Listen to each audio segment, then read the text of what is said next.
Welcome to simple learning. आज हम CTET Urdu pedagogy के प्रीवियस ईयर्स के कुछ सवालात की प्रैक्टिस करेंगे। तो चलिए शुरू करते हैं। तुलबा के तहरीरी काम की गलतियों की तस्हीह मौसिर तरीन होती है।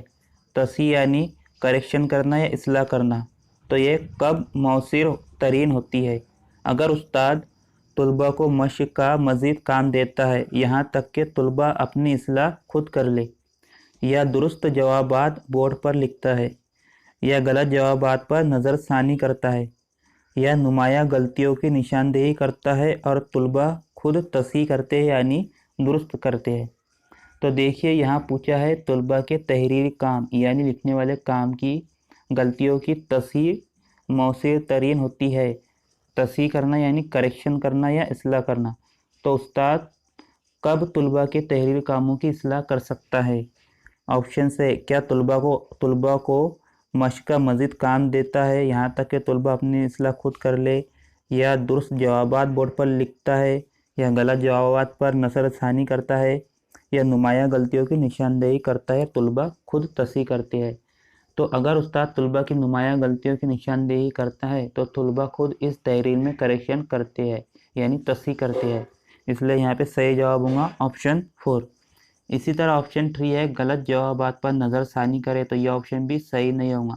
और अगर वो बोर्ड पर खुद करेक्ट वर्ड लिख देगा तो तुलबा एज इट इज़ इसे कॉपी करके लिख लेंगे, तो यहाँ भी तस्हीह मौसिर तरीके से नहीं होंगी। इसी तरह तुलबा को मज़ीद मशक़ें देंगे तो मज़ीद मशक़ देने का भी यहाँ कोई सेंस नहीं बनता, बल्कि जो मशक़ उन्होंने की है उसमें ही इस्लाह करवाई जाए। इसलिए यहाँ पे सही ऑप्शन है ऑप्शन 4। अगला सवाल है उस्ताद किसी वीडियो की मदद से नहवी साख्तों नहू मीन्स सिंटेक्स यानी स्ट्रक्चर ऑफ सेंटेंस नहवी साख्तों और कवायद के उसूलों का तारुफ कराता है। तुलबा लिखते या बोलते वक्त बेहतर तरसील यानी डिलीवरी करना या ट्रांसमिशन करना। तो तुलबा लिखते या बोलते वक्त बेहतर तरसील के लिए इन साख्तों का इस्तेमाल करते हैं। इस तरीक़ेकार को कहते हैं तश्कीली या इस्तखराजी या तखफीफी। तो देखिए उस्ताद किसी वीडियो की मदद से कुछ समझा रहा है, यानी यहाँ पर वो किसी एग्ज़ाम्पल के ज़रिए रूल्स या उसूलों का तारुफ करवा रहे हैं। यानी यहाँ पर क्या हो रहा है, एग्ज़ाम्पल से रूल की तरफ जा रहा है, यानी एग्ज़ाम्पल से रूल की तरफ जा रहे हैं। इस तरीक़ेकार को कहते हैं इस्तखराई तरीका। तो इसलिए यहाँ पे सही जवाब है इस्तखराई तरीका या आगमन विधि। अगला सवाल है सोचने के अमल और मौसिर इंसानी तरसील। मौसिर यानी बासर इंसानी तरसील यानी ट्रांसमिशन करना या डिलीवर करना, जैसे लिखना या बोलना के दरमियान सरगर्म या बुनियादी ताल्लुक मबनी होता है।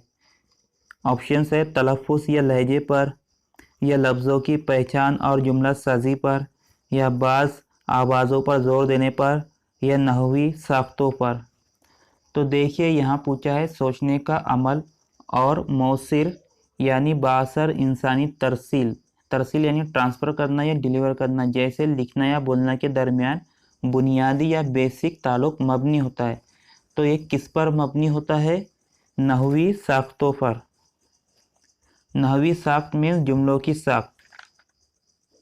हम कुछ सोचते हैं और उस जुमले को फॉर्म करके या जोड़कर लिखते हैं और बोलते हैं, यानी सोचने का अमल और तरसील का अमल का बुनियादी ताल्लुक है नहवी साख्तों पर।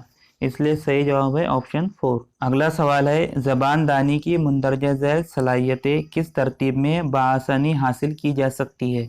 ऑप्शन है बोलना, सुनना, पढ़ना, लिखना, या सुनना, बोलना, लिखना, पढ़ना, या सुनना, बोलना, पढ़ना, लिखना, या सुनना, पढ़ना, बोलना, लिखना।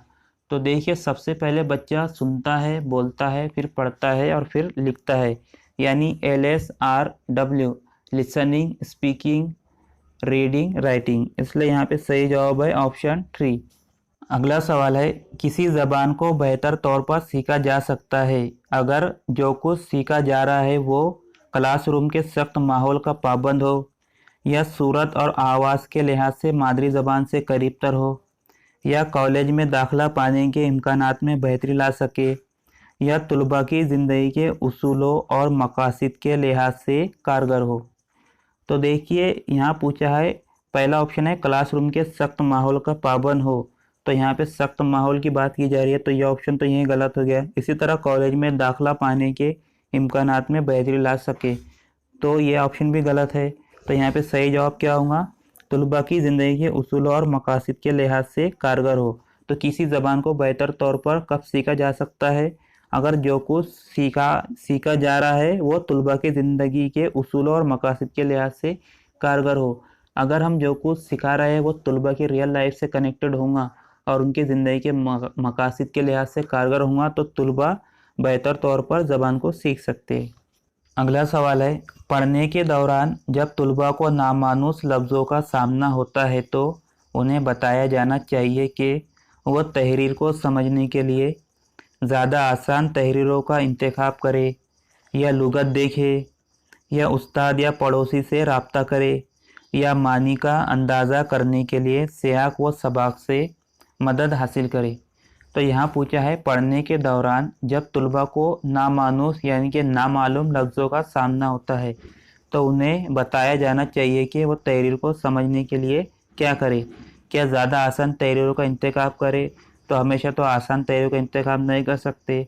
क्या लुगत देखे या उस्ताद या पड़ोसी से रब्ता करे, तो हमेशा लुगत या पड़ोसी से पूछ तो नहीं सकते। तो यहाँ पे सबसे सही ऑप्शन है, मानी का अंदाज़ा करने के लिए सियाक व सबाक से मदद हासिल करे, यानी कि रेफरेंस में, संदर्भ में, यानी कि कोई तहरीर पढ़ रहे हैं तो उस तहरीर के कॉन्टेक्स्ट में जो नया वर्ड आया उसको समझने की कोशिश करें। तो इसलिए यहाँ पे सही जवाब है ऑप्शन 4। सवाल है, किसी तहरीर के किसी पहलू का अंदाज़ा सबसे पहले लगाया जाता है नहवी साख्तों से, या लफ्ज़ों की तादाद से जो सबसे नुमाया पहलू है, या मवाद और उसमें शामिल ख्यालात की मानवियत से, या ज़ख़ीरे अल्फाज से। तो यहाँ पूछा है, किसी तहरीर के किसी पहलू का अंदाज़ा सबसे पहले लगाया जाता है, क्या नहवी साख्तों से नहीं, या लफ्ज़ों की तादाद से भी नहीं लगाया जा सकता, और ना ही वोकैबुलरी से, ज़ख़ीरे अल्फाज से। तो यहाँ पे सही जवाब होगा मवाद और उसमें शामिल ख्यालात की मानवियत से, यानी किसी तहरीर में जो मवाद है या कंटेंट है और उसमें शामिल ख्यालात की मानवियत से, यानी इस तहरीर का सेंट्रल आइडिया क्या है, इससे अंदाज़ा लगाया जा सकता है। तो इसलिए यहाँ पे सही जवाब है ऑप्शन 3। अगला सवाल है, तलबा जब मानी पर उबूर हासिल करने के ज़रिए इजहार ख्याल की महारत हासिल कर लेते हैं तो इसका मतलब है कि वो नसाब से मुताल्लिक मुश्किलों को हल करने के लिए उस्ताद से बातचीत करते हैं, यानी सिलेबस से मुताल्लिक मुश्किलों को हल करने के लिए उस्ताद से बातचीत करते हैं, या लफ्ज़ों के दुरुस्त मानी मालूम करने और उनका इस्तेमाल करने के लिए लुगत देखते हैं, या अपने इल्म में इजाफ़ा करने के लिए दूसरों से बातचीत करते हैं, मज़ीद वजाहतें हासिल करते हैं और अपनी मालूमात की तरतीब नू करते हैं, या नहवी साख्तों का इस्तेमाल करते हैं। तो देखिए, तलबा जब मानी पर उबूर हासिल कर लेते हैं और इसके ज़रिए इजहार ख्यालात की महारत हासिल कर लेते हैं, तो इसका मतलब क्या है, वो अपने इल्म में मज़ीद इजाफ़ा करने के लिए दूसरों से बातचीत करते हैं। अब दूसरों में सभी आ गए, इसके दोस्त, घर के बड़े या उस्ताद, और मज़ीद वजाहतें हासिल करते हैं और अपनी मालूमात की तरतीब नू करते हैं, यानी वो मज़ीद मालूमात के लिए भी अलग अलग सोर्सेस या ज़राए का इस्तेमाल करेंगे। इसी में वो लुगत का भी इस्तेमाल कर सकते हैं। तो इसलिए यहाँ पे सही जवाब है ऑप्शन 3। अगला सवाल है, इस सरगर्मी में तलबा से कहा जाता है कि वो मुमकिना जवाबात की फ़हरिस्त में से जवाबात का इंतखाब करें। किसी ऑडियो रिकॉर्डिंग के बजाय जाने से पहले लिए गए इनपुट टेस्ट से क्या मालूमात हासिल होंगी, इस तरह तलबा क्या कर रहे हैं। ऑप्शंस है, इनपुट के मवाद का अंदाज़ा, या हक़ाइक़ की जांच, या सवालों के जवाब का अंदाज़ा, या गैर मौजूद मालूमात की निशानदेही। तो देखिए, यहाँ सही जवाब होगा ऑप्शन 1, यानी किसी एक्टिविटी में तलबा से कहा जाता है कि वो मुमकिना जवाबात, यानी जो भी जवाबात मुमकिन हो उस फहरिस्त में से जवाबात का इंतखाब करें, और किसी समय ज़राए के बजाय पहले लिए गए इनपुट यानी सरगर्मी के इनपुट टेस्ट से क्या मालूमात हासिल होंगी।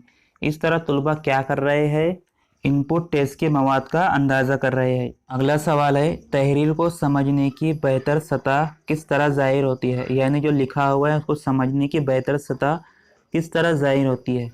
ऑप्शन है, तलबा के अपने अल्फाज, तहरीर के मुकम्मल जुमलों यानी कंप्लीट जुमलों और बुनियादी लफ्ज़ों के इस्तेमाल और तहरीर के मुख्तलिफ मानी मालूम करके दोबारा लिखने से, या तहरीर के नुकात और बुनियादी अल्फाज को लिखने और तहरीर के मुख्तलिफ मानी मालूम करने से, या तलबा के अपने अल्फाज और तहरीर के बुनियादी लफ्ज़ों की बुनियाद पर दोबारा लिखने से, या तलबा के अपने अल्फाज तहरीर से हासिल करदा नामुकम्मल जुमलों के इस्तेमाल और तहरीर के मुख्तलिफ मानी मालूम करके दोबारा लिखने से।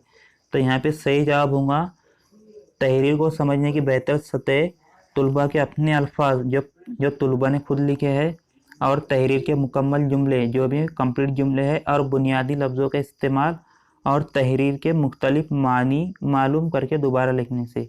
तो इसलिए यहाँ सही जवाब होगा ऑप्शन 1। तो ये थे उर्दू पेडागोजी के कुछ सवालात। अगर वीडियो अच्छा लगे तो लाइक कीजिए, शेयर कीजिए और चैनल को सब्सक्राइब कीजिए।